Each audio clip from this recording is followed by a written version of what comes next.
नमस्कार मंडळी, कृष्णाईज किचनमध्ये तुमच्या सगळ्यांचं स्वागत आहे। आज आपण कुकरमध्ये भरलेलं वांग कसं करायचं ते बघणार आहोत। त्याच्यासाठी मी वांगी घेतलेली आहे, बटाटे घेतलेले आहेत, हे वाटण घेतलेलं आहे, ओलं खोबरं, सुकं खोबरं आणि कांद्याचं, कढीपत्ता, आलं आणि लसूणची पेस्ट, टोमॅटो, कांदा, कोथिंबीर आणि काही मसाले, त्यासोबत तेल।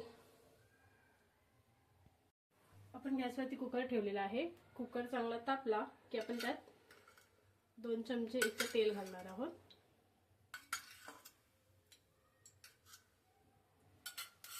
तेल चांगलं तापू दे। तेल टाकल्यावर आपण कांदा टाकायचा आहे आणि कांदा चांगला ब्राऊन होईपर्यंत आपल्याला भाजायचा आहे। भाजलेला आहे। आता आपण कढीपत्ता आणि आपली आलं लसणाची जी पेस्ट आहे ती घालणार आहोत। आलं लसणाची पेस्ट चांगली भाजून घ्यायची आहे। लसणाची पेस्ट चांगली आपली फ्राय झाली की आपण थोडासा टोमॅटो घालणार आहोत।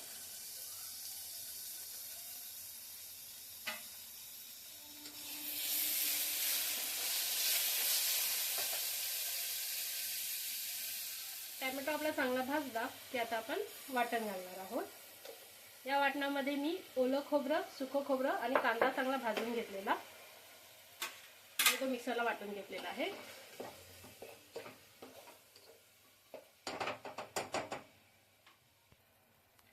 वाटण टाकल्यावर हे थोडंसं शिजत आलं आहे तेव्हाच आपण चवीनुसार लाल तिखट आणि आवडीनुसार आपला मालवणी मसाला टाकणार आहोत। त्यासोबत थोडीशी हळद आणि चवीनुसार मीठ घालून चांगलं फ्राय करून घ्यायचं आहे।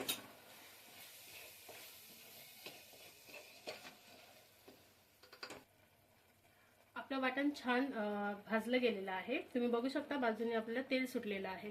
ठीक आहे, आता या स्टेजला आपण त्याच्यात वांगी सोडणार आहोत। वांगी तुम्ही बघू शकता वांगी अशी मधून 4 काप केलेली आहेत आणि त्याच्यात मीठ भरलेलं आहे।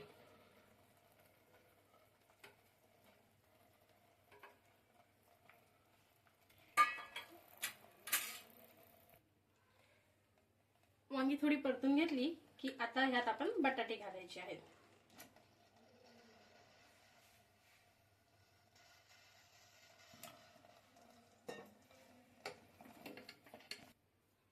वांग्यामध्ये थोडंसं पाणी घालायचं आहे आपल्या आवडीनुसार, जेवढं आपल्याला पातळ हवंय जाड हवंय त्याप्रमाणे।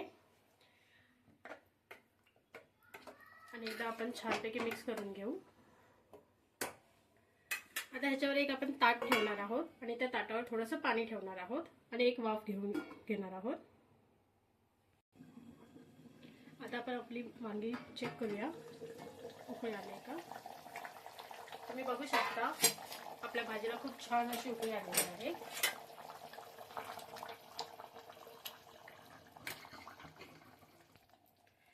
आता ह्याला आपण मंद आचेवरती एक शिटी काढून घ्यायची आहे।